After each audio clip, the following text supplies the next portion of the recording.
Chers amis, chers confrères, je suis Dr Yasser Faï du Maroc et ça me ferait plaisir de vous présenter un cours euh, pour vous expliquer comment démarrer à travailler avec le MS-39. Donc, comment lire le MS-39, ce nouveau topographe qui travaille avec la méthode OCT avec disque de Placido. Donc, je n'ai aucun intérêt financier dans cette présentation. C'est quoi le MS-39? Le MS-39 est un OCT de segment antérieur de haute résolution, spectral domaine, qui est couplé à des disques de Placido. Donc la topographie cornéenne, c'est-à-dire l'analyse de la face antérieure de la cornée, est faite par 22 anneaux d'un disque de Placido, ainsi que les élévations sont étudiées par la méthode OCT. Ce n'est pas un chien plouk, ce n'est pas une caméra rotative, comme le Cirrus ou comme le Pentacam ou les autres machines. Et avec cette méthode OCT, elle permet une meilleure résolution, une meilleure précision, une capture beaucoup plus rapide. Donc il y a moins de défauts d'alignement et elle n'est pas sensible aux anomalies de la cornée telles les opacités, les cicatrices et le haze. Quelles sont les indications d'une topographie cornéenne par MS-39? Il y a la chirurgie réfractive, que ce soit une chirurgie réfractive au laser ou une chirurgie réfractive par implantation intraoculaire. La suspicion d'une ectasie cornéenne, donc toute suspicion de kératocone ou d'ectasie doit faire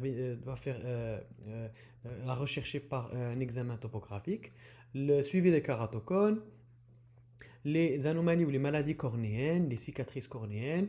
Ça nous aide aussi dans l'adaptation des lentilles de contact. Ça peut aider aussi dans la biométrie, dans l'évaluation de la cataracte, dans le glaucome et la sécheresse oculaire. Il y a aussi plein d'autres applications. On va voir quelles sont les options de cette machine. Nous avons l'étude épithéliale, la barométrie, nous avons la recherche du kératocone, pupillographie, l'aide dans la programmation des anneaux. Bref, il y a énormément de modules. On va essayer de voir les modules les plus importants et qu'on doit utiliser ou qu'on peut utiliser en pratique quotidienne. Comment faire une capture par le MES 39? Elle est assez facile, elle est simple. Donc le patient doit être assis confortablement, il doit regarder la lumière rouge, il doit ouvrir ses paupières. Cette capture, elle est très rapide, donc elle est plus rapide que la caméra rotative. Et le patient doit arrêter de porter des lentilles de contact. Si vous voyez sur la photo, c'est un examen d'une petite fille. Et on peut faire même chez les enfants, on les a fait chez des enfants de 4 à 5 ans qui sont un peu coopérants. On a pu prendre des captures. Pour que l'examen soit interprétable, il faut que la qualité d'acquisition soit bonne. Donc, il va étudier la qualité d'acquisition de l'OCT. Est-ce que ça couvre toute la cornée? Et la qualité d'acquisition de la topographie. Donc, est-ce que c'est un bon centrage? Est-ce que c'est une bonne couverture? Donc, lorsqu'on a cette lumière rouge ou cette coloration verte, ça veut dire que la qualité elle est bonne. Par contre, au niveau du côté droit, vous voyez qu'il y a une croix rouge et qui dit que la qualité d'acquisition n'est pas bonne et que soit il y a un problème de centrage, soit il y a un problème de couverture. Donc, dans ce cas-là, on va devoir recapturer le patient. On ne peut pas se fier sur ses résultats. Alors, la kératoscopie, donc comme toutes les topographies à Placido, il y a donc un disque de Placido, ici de 22 anneaux, qui va donner ces images. Et bien sûr, c'est la distance entre ces mires qui va nous donner les kératométries de la face antérieure. L'analyse standard avec laquelle on va commencer, c'est l'analyse des quatre cartes et aussi des chiffres numériques qu'on va retrouver sur le côté droit. Eh bien, ces chiffres numériques, on va les examiner. Alors déjà, les quatre cartes, nous avons les quatre standards, l'épaisseur de la cornée, l'élévation antérieure, la carte tangentielle antérieure et la carte d'élévation postérieure. On va commencer par les données chiffrées. Ces données chiffrées sont des indices, ça s'appelle les indices sommaires. C'est les choses dans lesquelles on a besoin rapidement. On va aller les voir rapidement sur la topographie. Bien, on a la première chose, c'est le HVID, Horizontal Visible Iris Diameter, qui est le white to white horizontal ou le blanc à blanc, que nous utilisons dans la chirurgie réfractive. On peut l'utiliser aussi dans le suivi, par exemple, des ophtalmies. On peut le suivre pour mesurer le blanc à blanc. La pupille, on va voir sa position par rapport au centre de la cornée. On va voir aussi le point le plus fin de la cornée, son épaisseur et sa position. On va voir aussi le sommet de la cornée ou le sommet si on a un kératocone, le sommet du kératocone, sa position, sa courbure. Donc la courbure du sommet, ce qu'on appelle le Kmax, ou la kératométrie maximale, ici est nommé AKF. Et le AKF, c'est Apex Keratoscopy Front. Donc la kératoscopie du sommet, front, ça veut dire de face, de devant. On va étudier aussi la chambre antérieure, la profondeur de la chambre antérieure, qui est très utile dans la chirurgie des implants phaques, qui est aussi utilisée dans le glaucome, etc. Donc on va voir ici, on va la trouver à ce niveau-là. Et sa valeur, elle est dans ce cas, de 3,04 mm. On a aussi l'étude du sulcus à sulcus et nous avons aussi d'autres paramètres. Aussi, nous allons continuer dans nos chiffres et on va trouver la mesure des kératométries à la fois de la face antérieure et les kératométries de la face postérieure. Les kératométries de la face antérieure ou postérieure peuvent être étudiées soit sur des méridians ou sur des hémiméridians.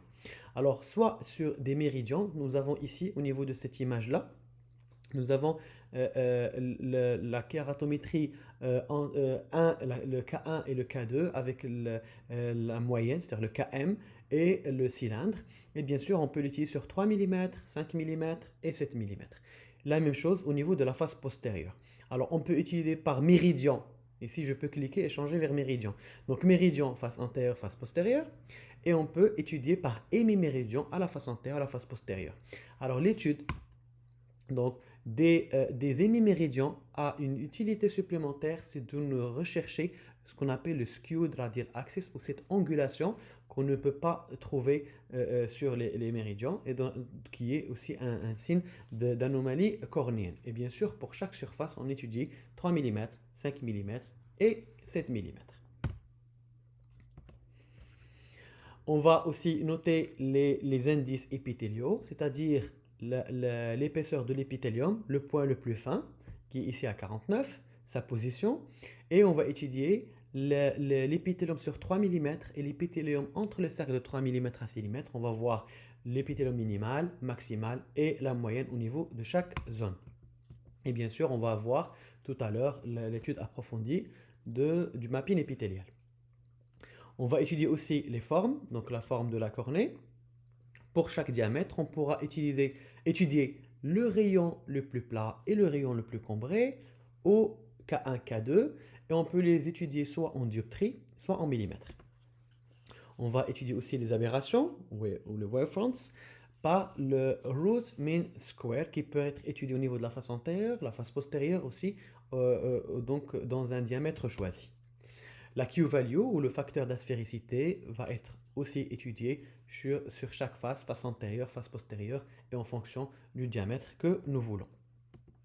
Il y a une terminologie à connaître pour bien analyser les éléments de cette machine. Il y a une terminologie spéciale au MS39 qu'on va voir.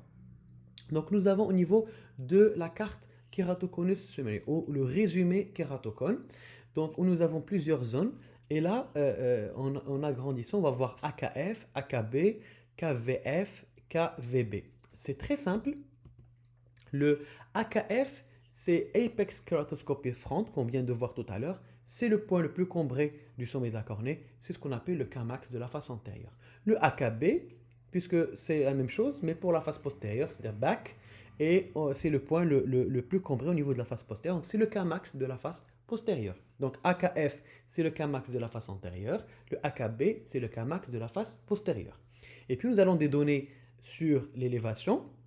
Donc nous avons ici le KVF qui est l'élévation de la face antérieure et le KVB qui est l'élévation de la face postérieure. Alors juste pour le KVF, ça s'appelle le vertex, Keratoconus vertex front, keratoconus vertex back. Donc c'est l'élévation de la face antérieure, face postérieure. C'est pas l'élévation, mais c'est plutôt la différence entre la cornée que nous étudions et une cornée supposée normale. Ce n'est pas l'élévation comme ce qu'on va voir tout à l'heure. Les chiffres de l'élévation par rapport à la best fit sphere, c'est pas ça. Donc ça, c'est une comparaison entre entre le point que nous étudions et avec une cornée supposée normale.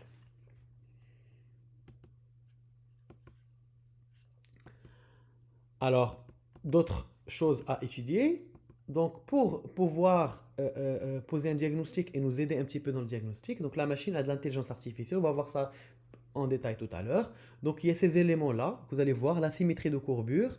Nous avons le SIF, Symmetry Index Front, and Symmetry Index Back. C'est les indices de symétrie ou d'asymétrie de la face antérieure à la face postérieure, basés sur la carte tangentielle.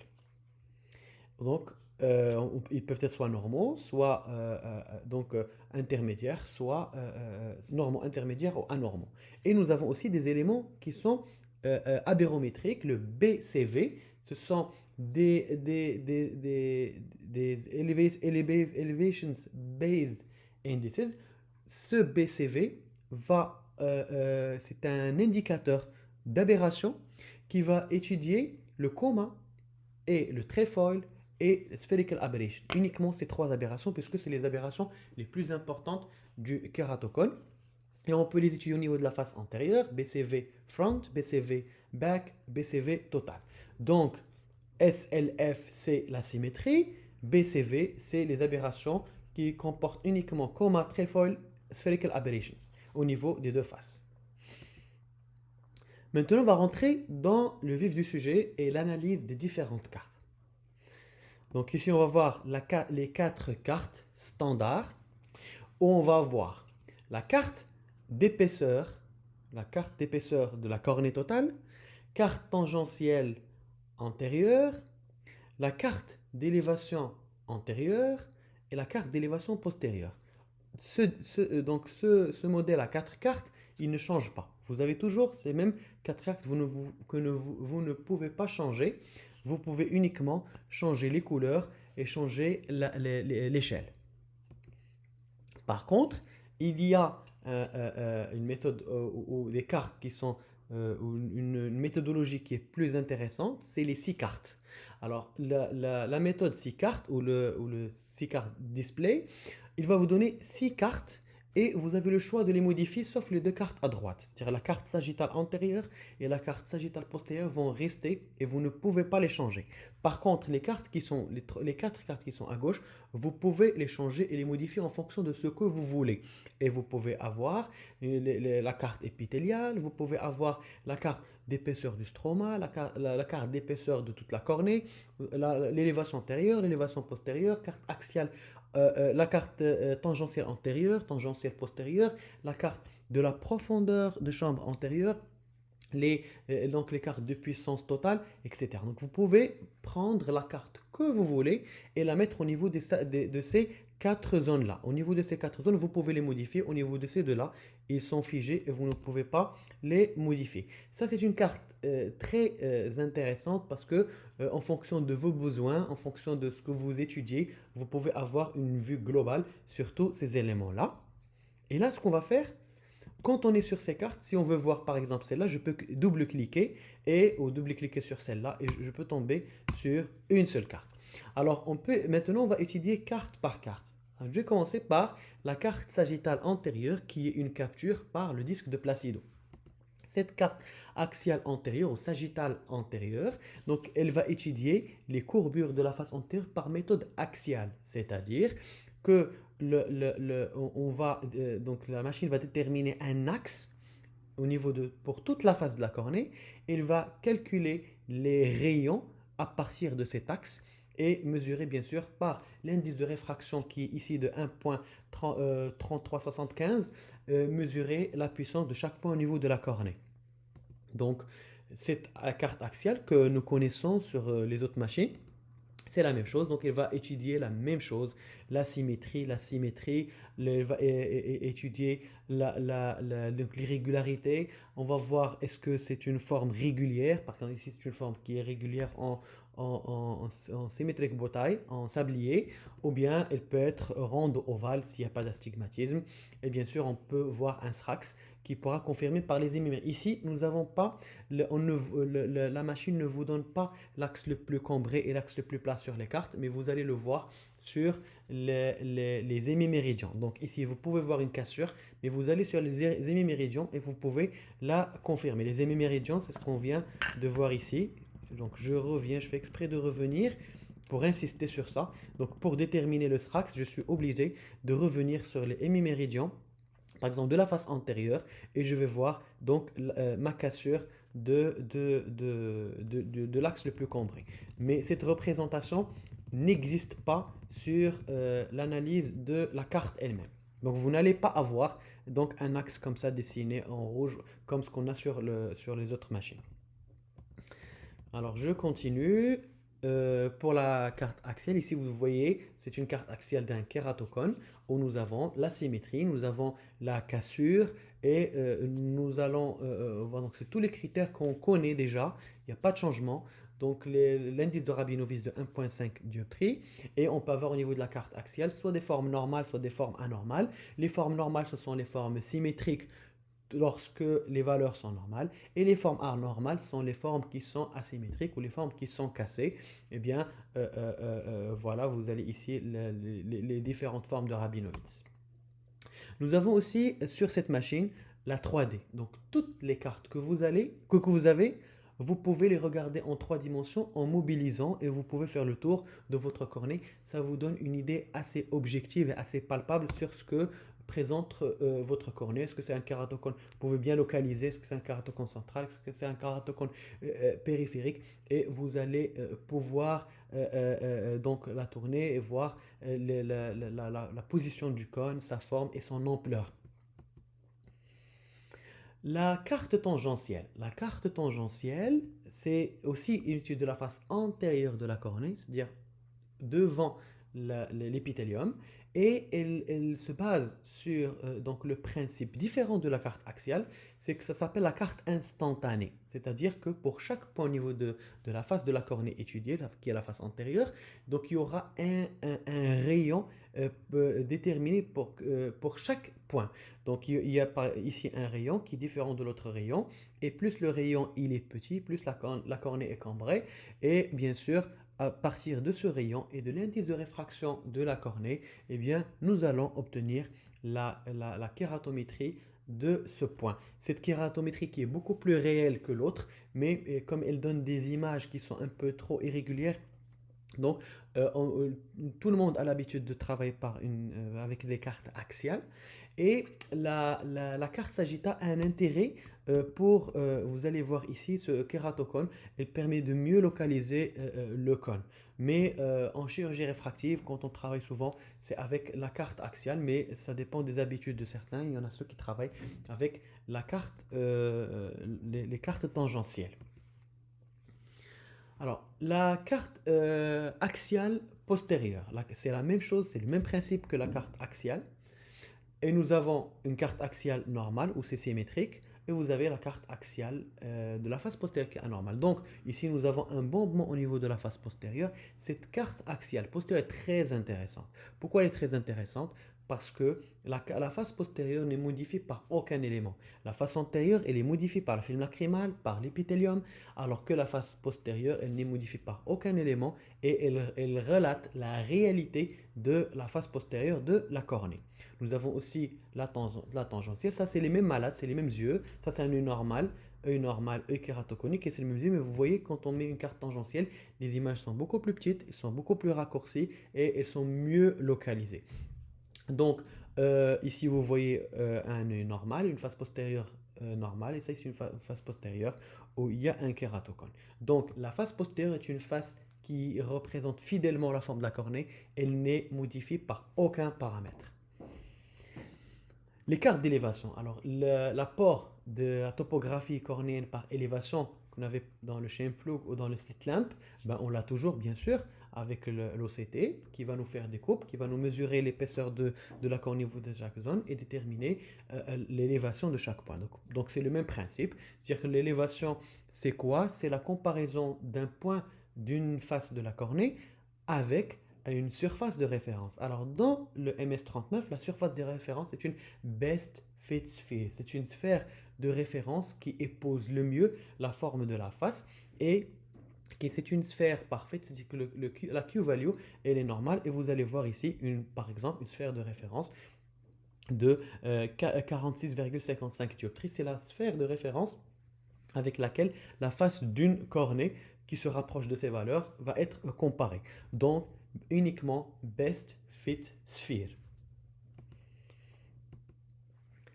Alors, l'élévation antérieure, donc tout ce qu'on connaît sur l'élévation, c'est pratiquement la même chose, mais avec certaines différences. Alors, ça, c'est l'élévation de la face antérieure de la cornée. Donc, elle est normale lorsqu'elle est en sablier symétrique, lorsqu'il y a un astigmatisme. Et quand il n'y a pas d'astigmatisme, en général, nous avons des petits îlots avec des valeurs qui sont pas élevées. Ici, nous n'avons pas de valeur butoir, dire voilà, au-delà de cette valeur, elle est normale ou anormale. Mais quand la forme elle est régulière, quand c'est du vert, des petites valeurs, mais on ne peut pas mettre les mêmes valeurs qu'on connaissait, le 18 et le 28 qu'on connaissait pour cette machine. Donc, au niveau de cette machine, on voit juste la forme de l'élévation. Alors, pour ce qui est intéressant dans cette machine, puisqu'il est capable de mesurer l'épithélium et parfois de le retirer, ici, cette machine va retirer l'épithélium et elle va étudier l'élévation de la face antérieure du stroma. C'est-à-dire, elle va enlever l'épithélium et mesurer la face antérieure du stroma, et ça, c'est très intéressant. L'élévation de la face antérieure de la cornée, elle peut être faussée par les modifications épithéliales, alors que l'élévation de la face antérieure du stroma ne peut pas être modifiée, elle va représenter fidèlement la déformation du stroma cornéen, qui est le siège de la maladie qui est le kératocone. Alors regardez avec moi ici, c'est la même face antérieure de la cornée, ici étudiée avec une élévation normale, dire sur la face antérieure de la cornée, et ici elle est étudiée par une élévation qui élimine l'épithélium. Vous allez voir que nous avons l'élévation ici, elle est plus importante. Alors de ce côté-là, elle est plus importante que de ce côté-là. Pourquoi? Parce que le masquage épithélial n'existe pas. Quand on a enlevé l'épithélium, il n'y a pas de masquage. Et bien entendu, entre les deux cartes, la plus fidèle et celle qui donne le plus d'informations et la réalité de la chose, c'est bien entendu la carte où l'épithélium n'existe pas.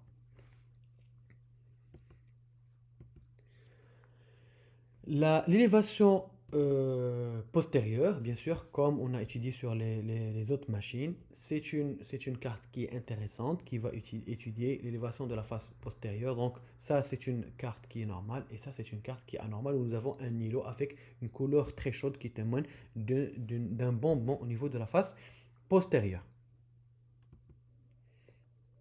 Les cartes pachymétriques. Donc les cartes pachymétriques, ça c'est la carte pachymétrique de toute la cornée où on va voir la carte pachymétrique ne rentre pas dans les critères diagnostiques du kératocone, mais il est très utile en chirurgie réfractive.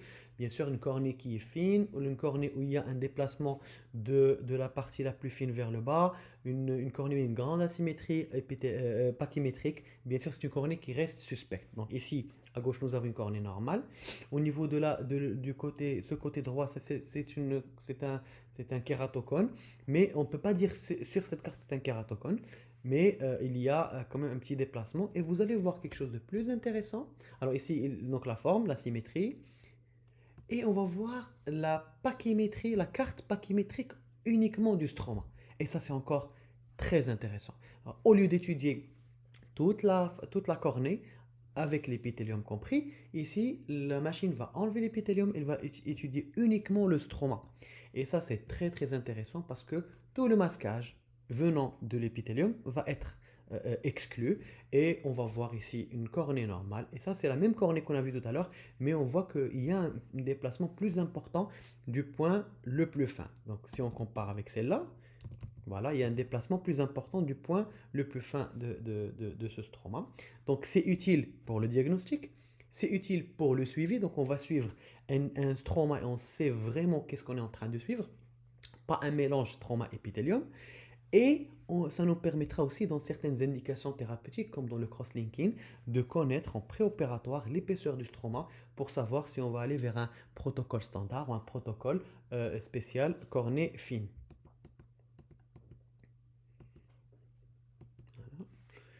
Le mapping épithélial. Alors, le mapping épithélial, c'est une révolution en imagerie cornéenne. C'est ce qui nous a permis justement de voir toutes les cartes qu'on a vues. C'est grâce au mapping épithélial qu'on a pu exclure l'épithélium, étudier le stroma, exclure l'épithélium, étudier l'élévation de la face stromale antérieure. Et donc ça, c'est une évolution très importante. Euh, donc l'épithélium qu'on croyait homogène, cet épithélium qu'on croyait, il était à 55 au centre et à 65 en périphérie. Cet épithélium qu'on croyait optiquement neutre, il ne l'est pas. Surtout lorsqu'il y a un kératocone. À chaque fois que nous avons une irrégularité stromale, automatiquement l'épithélium va devenir régulier. Pourquoi? Lorsqu'on a une irrégularité stromale, il y a apparition des aberrations optiques dues au stroma. Il y a une irrégularité au niveau de la surface stromale.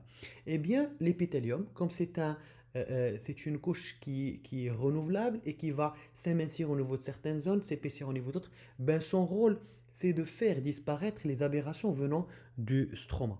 Et il va faire son maximum pour essayer de les moduler. Donc, au niveau d'une partie qui est bombée, il va essayer de s'amincir. Au niveau d'une partie qui est plate, il va essayer de s'épaissir pour donner une surface la plus régulière possible en fonction de ses capacités. Donc, le rôle, c'est aussi de remplir les dépressions et de rendre la surface de la cornée beaucoup plus régulière. Donc, il permet comme j'ai dit, de cacher les aberrations de la cornée. Donc, l'épithélium, c'est le premier traitement aberrométrique au topo-guidé, le premier traitement aberrométrique du stroma cornéen. Donc, toute irrégularité stromale est accompagnée d'un petit traitement aberrométrique venant de l'épithélium. Voilà, et ça donne au niveau du kératocone ce qu'on appelle l'image du béni. Donut image. Alors, ça, c'est la théorie du professeur Dan Reinstein. C'est lui qui a développé le mapping épithélial. Et vous allez voir ici 4 images et chaque image va nous donner une information. Alors, la première image, lorsqu'on a une topographie, ce qui est en rouge, c'est la topographie. De la face antérieure, une topographie normale. Bien sûr, sur un épithélium régulier, eh bien, nous avons un stroma qui est normal.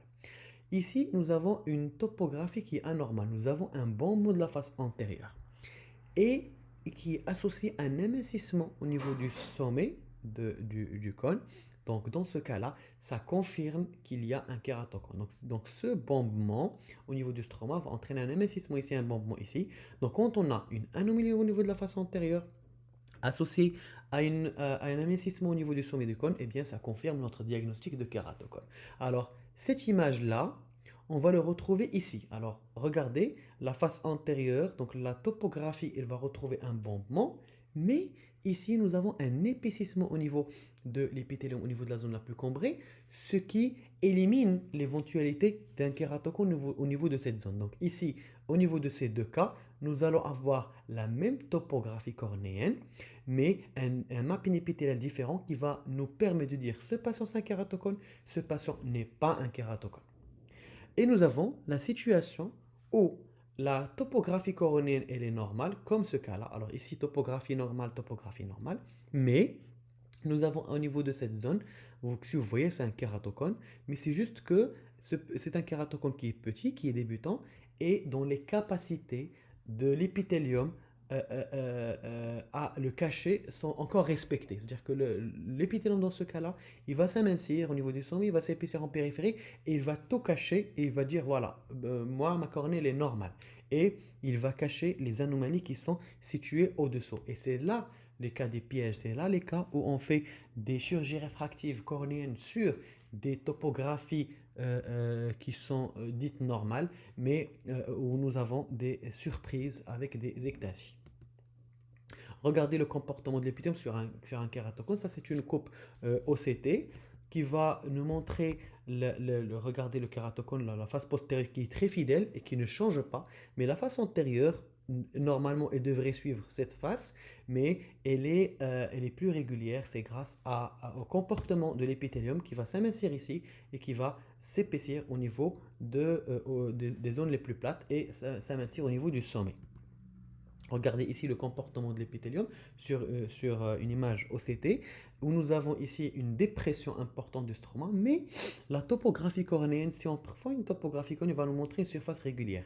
Mais la coupe OCT et l'étude de l'épithélium va nous dire que toute cette zone-là, c'est de l'épithélium et que la réalité du stroma est qu'il est très, très irrégulier.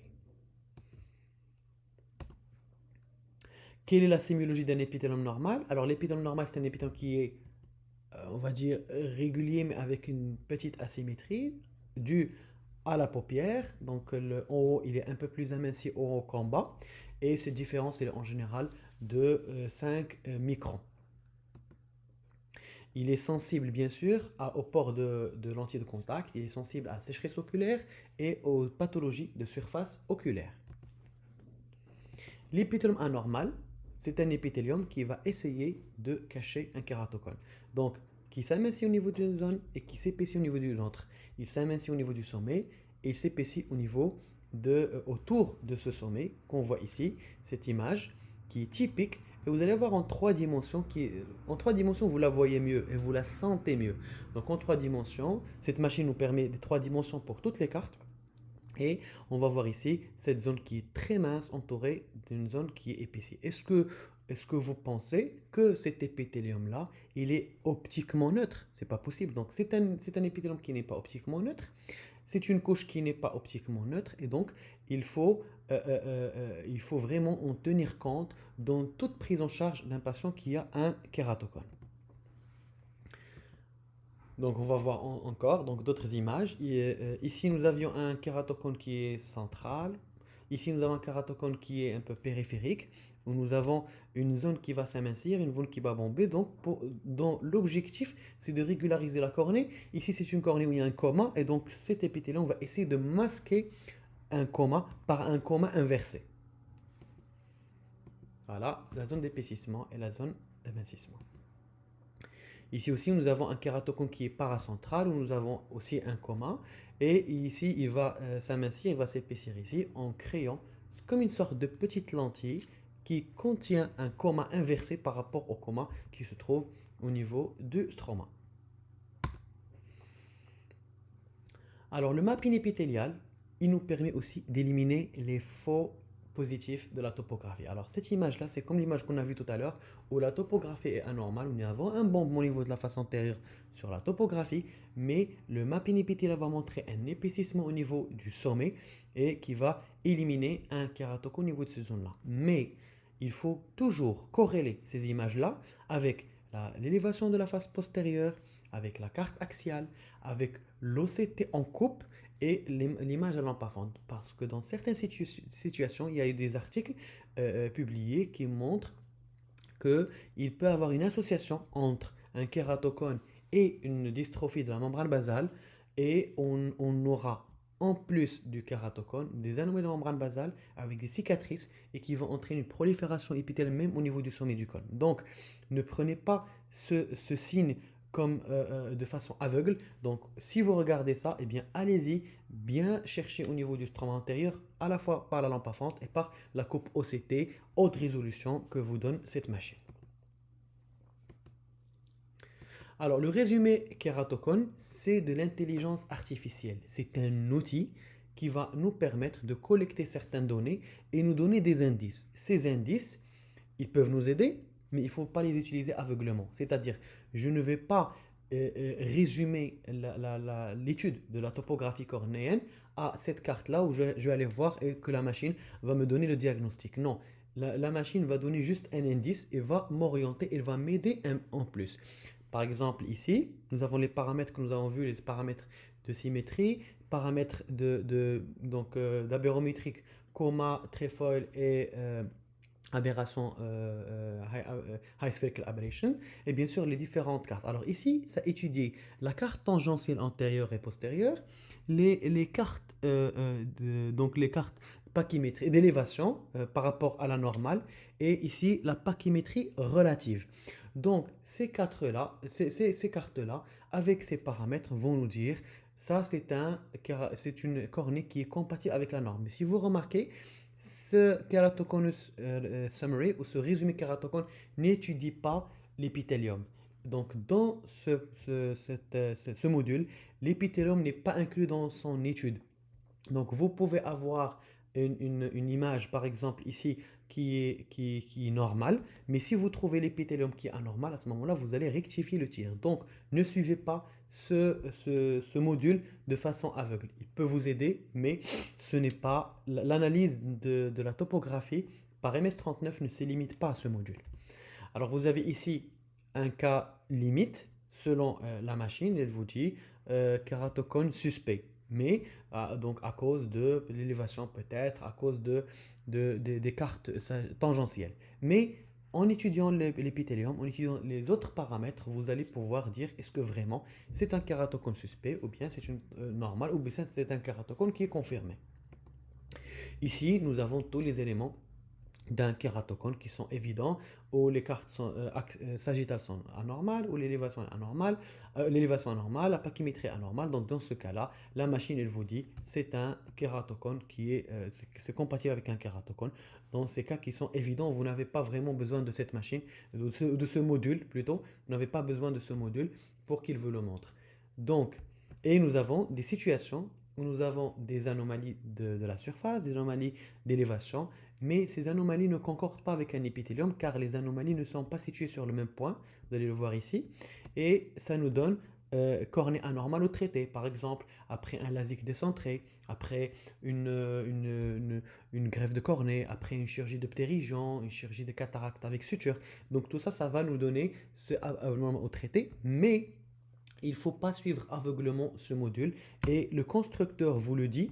Donc, il vous donne donc, il vous annonce que ce module, il est juste à titre indicatif et que la décision et le diagnostic reposent sur la lecture de toutes les cartes et que c'est le médecin qui fait la lecture, qui en prend la responsabilité en se basant sur tous les éléments à la fois cliniques et d'imagerie. Alors, cette machine est aussi un abéromètre cornéen, donc il va étudier la barométrie de la face antérieure de la cornée, la face postérieure de la cornée, sur différents diamètres de 3 mm, 5 mm, 7 mm, et il va nous donner une décomposition de toutes les aberrations avec leurs valeurs, avec normal ou pas normal. Donc ici, il y a l'astigmatisme, le coma, le trèfle, donc les aberrations l'aberration de deuxième degré qui est étudiée ici, c'est uniquement l'astigmatisme, et les aberrations de troisième, quatrième, cinquième degré. Donc on va les étudier, il va pouvoir les décomposer et vous donner le root mean square de chaque aberration. Et bien sûr, sur ce module-là, vous allez trouver la représentation de la simulation de la vision du patient. Alors, le diagnostic du kératocone, pour dire que ce patient a un kératocone avéré, eh bien, il y a des critères qui sont clairs. C'est le bombement de la face antérieure, c'est-à-dire la carte axiale anormale, plus la carte d'élévation postérieure qui est anormale, plus l'image typique de l'épithélium ou l'image de donut ou l'image de ronde d'amincissement central et de Béni. Donc, il faut qu'il y ait l'élévation postérieure anormale, il faut qu'il y ait la face antérieure qui est anormale, il faut que l'épithélium soit anormal pour pouvoir poser le diagnostic d'un kératocone. Et bien sûr, on peut être aidé par le module résumé kératocone, mais qui ne fait pas le diagnostic à notre place, et je le répète à chaque fois. En chirurgie réfractive, bien sûr, on doit faire ces examens-là. Alors ça, c'est une machine qui va nous étudier à la fois le placis de la face antérieure, il va nous étudier les différentes parties de la cornée, l'épithélium tout seul, le stroma tout seul, l'élévation de la face postérieure, l'élévation antérieure du stroma, et donc nous allons avoir plusieurs cartes, plusieurs paramètres. et qui sont très importants pour nous orienter et pour augmenter la sensibilité de notre examen. Bien entendu, on va examiner toujours les deux yeux et comparer le droit avec le gauche qui doivent être en miroir et ceci est valable pour toutes les cartes. Et bien entendu, la barométrie qui va nous permettre de juger aussi de la forme de la cornée. Et donc, c'est le regroupement de ces trois éléments associés à l'information clinique, c'est-à-dire les antécédents du patient, son acuité visuelle, etc. Donc, et c'est l'ensemble de tout ça qui va nous orienter à faire ou pas faire une chirurgie réfractive et déterminer les risques. Soit nous avons des risques majeurs, une grosse asymétrie, un kératocone avéré, ou une image en donote de mapping épithélial, ou une cornée trop fine, ou un kératoconus compatible. Dans ces cas-là, on va éviter de faire une chirurgie réfractive au laser. Par contre, si on a des facteurs mineurs, eh bien, si on a une anomalie, une petite anomalie et tout le reste est normal, on peut aller vers une ablation de surface. Par contre, s'il n'y a pas de risque, si tout est normal, eh bien, on peut aller vers tous les traitements que nous avons l'habitude de pratiquer, que ce soit le LASIK, le SMILE ou la PKR, en fonction, ça dépend des informations cliniques et ça dépend aussi des habitudes des chirurgiens. Quelles sont les autres utilisations du MS-39? Donc, c'est un OCT de segment antérieur de haute définition. Il y a la biométrie de la cataracte, il y a le glaucome, l'aide dans les anneaux, le syndrome sec, etc. Alors, l'OCT scan, vous voyez que c'est une image. Je ferai après des cours plus détaillés pour chaque chose. Ça, j'essaie un petit peu de parcourir toutes les fonctions de la machine, mais on pourra faire un cours uniquement sur les coupes OCT avec comment les faire, comment mesurer, comment faire les calculs. Donc ici, vous voyez une cornée avec, avec le tunnel. Vous voyez le tunnel, parce que moi, je fais toujours un tunnel 360. Donc vous avez ici le tunnel qui est fermé et le tunnel qui contient notre anneau intracornéen. Ici, nous avons une adaptation de lentille sclérale aidée par le MS-39, ici aussi, et qui nous permet, ici nous avons une cicatrice cornéenne, dystrophie cornéenne à ce niveau-là. Vous voyez les cicatrices, vous pouvez les mesurer, vous pouvez voir leur profondeur, leur taille, etc. Donc pour ne pas allonger la présentation, je vais laisser l'OCT du segment antérieur pour une présentation à part.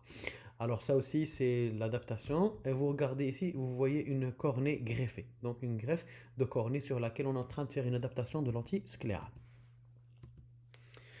On peut l'utiliser aussi dans le glaucome, car il va nous permettre de donner la pachymétrie. Il va nous permettre de nous donner la profondeur de la chambre antérieure au niveau de chaque point. Il va nous permettre de mesurer l'angle irido-cornéen. On peut le faire de façon très facile. Il y a des modules pour ça. Et vraiment, c'est très très rapide pour obtenir l'angle irido-cornéen là où on veut. On peut faire la coupe là où on veut. On peut faire la coupe comme ça ou comme ça ou comme ça. Donc, on peut tourner sur toutes les directions de la cornée. Et donc, nous allons avoir la correction de la pression intraoculaire en fonction de la formule qu'on va choisir. Ici, par exemple, on fait rentrer une pression de 14 et il nous donne le correctif à pratiquement 20. Il nous aide aussi dans la planification des anneaux intracornéens dans les ectasies cornéennes. La machine ne va pas vous donner le plan. Donc, ce n'est pas une machine qui va vous donner le plan. Le plan, c'est vous qui devez le mettre. Donc, c'est vous qui devez choisir la taille de l'anneau. C'est vous qui devez choisir le diamètre. C'est vous qui devez choisir l'épaisseur. Mais elle va vous aider à vous déterminer l'angle, la direction du coma. Donc, vous cliquez ici, vous allez avoir direction du coma. Vous cliquez ici, vous allez avoir l'axe. Donc, l'axe du coma et l'axe de cylindre. Vous pouvez, par exemple, choisir l'axe du coma. Vous faites rentrer votre zone optique que vous avez choisie, vous faites rentrer l'amplitude de l'anneau que vous avez choisi, son épaisseur, et la machine va vous permettre de mesurer l'épaisseur de la cornée et de vous dire quelle est l'épaisseur de la cornée au niveau de passage du tunnel pour éviter justement des fausses routes et des perforations. Donc par exemple ici, le point le plus fin du passage de mon tunnel sur les 360 degrés sera de 499. Si par exemple je trouve un 380, un 350, eh bien je vais récuser le patient. Et bien sûr, c'est une machine qui va vous permettre de faire le suivi de vos patients Donc, là, j'ai pris deux images de pratiquement même date parce que la machine, je l'ai depuis uniquement 3 mois et donc j'ai pas encore eu l'occasion de faire des suivis avec. Donc, ça, c'est juste pour vous montrer le module qui fait le suivi. Donc le calcul de l'implant, donc on peut faire une biométrie avec cette machine, une biométrie très précise, sans rentrer aucune formule. Donc c'est elle, elle va mesurer la cornée, elle va voir si, elle-même, elle va voir si c'est une cornée qui est traitée par la ZIC, ou bien c'est une cornée qui est irrégulière, etc. Et elle va vous faire la biométrie sans que vous choisissiez aucune formule. Par contre, vous allez faire rentrer la longueur axiale que vous allez mesurer sur un autre biomètre et la machine va faire ses calculs, va donner en fonction de la marque de l'implant la valeur de l'implant choisi et si c'est un torique, il va vous donner aussi l'axe du traitement. Et bien sûr, cette machine va analyser en plus de la cornée, va analyser la première face de la cornée qui est le film lacrymal et qui est très intéressante dans les syndromes secs et les instabilités du film lacrymal. Donc ça permet de mesurer le break-up time sans toucher l'œil, sans contact. Et il va voir la répartition du film lacrymal sur la surface et la durée de la stabilité des larmes. Et va voir l'instabilité et il y aura des zones qui vont être on va noter par exemple une cassure de la courbe avec des zones où il y a une rupture film lacrymale, soit 5 secondes, 10 secondes, 15 secondes, et va nous donner une idée sur la stabilité du film lacrymal. Alors j'espère que cet exposé a été clair et c'est un exposé pour débuter, pour avoir une idée globale sur cette machine. Et je tâcherai de faire des exposés un peu plus approfondis. On va détailler chaque élément, par exemple que la topographie à elle seule, que le mapping épithélial à lui seul, que l'OCT de segment antérieur, et pour les gens qui sont intéressés. Alors cette présentation est aussi valable en partie pour les utilisateurs de la machine Cirrus de la même société, car c'est le même disque de Placido et c'est la même méthode de lecture. Sauf que sur les Cirrus, vous n'avez pas l'OCT et vous n'avez pas le mapping épithélial. Je vous remercie de votre attention et vous êtes prié de m'envoyer vos suggestions par email, par WhatsApp, par Facebook, par Instagram et aussi comme commentaire sur YouTube. Je vous remercie de votre attention.